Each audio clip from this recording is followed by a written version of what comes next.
Samsung Galaxy Watch 4 is finally out in the spotlight and everyone is waiting to get their hands on it, including me. But while we wait to get our hands on it, there is some not so good news that has come out of the initial reviews. Apparently, there are 3 specific features that are missing from Galaxy Watch 4. Firstly, Samsung Galaxy Watch 4 will not be compatible with iOS devices. And while many iPhone users will not care about this as they have their Apple Watches, it has come as a surprise because previous Galaxy Watches running on Tizen OS are in fact compatible with iPhones to this day. And Samsung even has a very functional Galaxy Wear app for iOS devices. And same can be said for the older Wear OS watches, which are also compatible with iOS. This new Wear OS 3, built by the combined effort of Samsung and Google, appears to be taking a more aggressive stance toward iOS by blocking this compatibility. However, it remains to be seen whether it is just the Galaxy Watch 4 that has this restriction, or does this apply to all the upcoming Wear OS 3 supported watches. Moving on, it is sort of a bad news for the non-Samsung Android users, as it has come to light that not all the health features will be available to you if you are not a Samsung phone user. Now, Samsung does have a knack for restricting features on other Android devices when it comes to its services, and it seems the company has done the same here.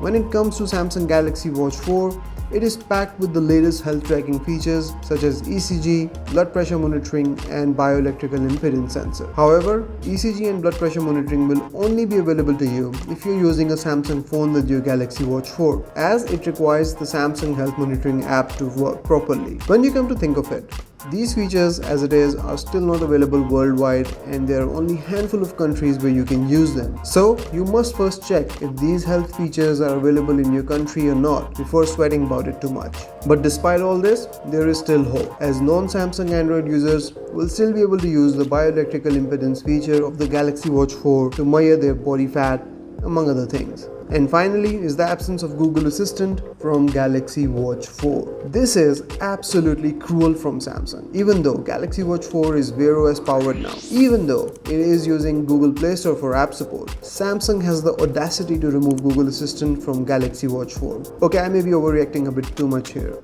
because guys over at Android Central were able to get a feedback from Samsung on this matter, and they were told that while Google Assistant is not available on launch, it will eventually make its way on the watch. When? No one knows. But Samsung also assured that they will give users the ability to choose between Bixby and Google Assistant to set as their default assistant. Even though that does give me a bit of satisfaction, I am still not happy to not get Google Assistant out of the box. This is perhaps one of the strongest points of using a Wear OS watch, to be able to talk to your watch and extract the information hands-free. I use Google Assistant all the time on my phone, and I would love to do the same from my Galaxy Watch 4. I do hope that Samsung brings this feature to the table as soon as possible. What do you guys think? What features are you looking forward to using the most on your shiny new Galaxy Watch 4? Let me know in the comments. And I'll see you in the next one. Till then, take care. Bye-bye.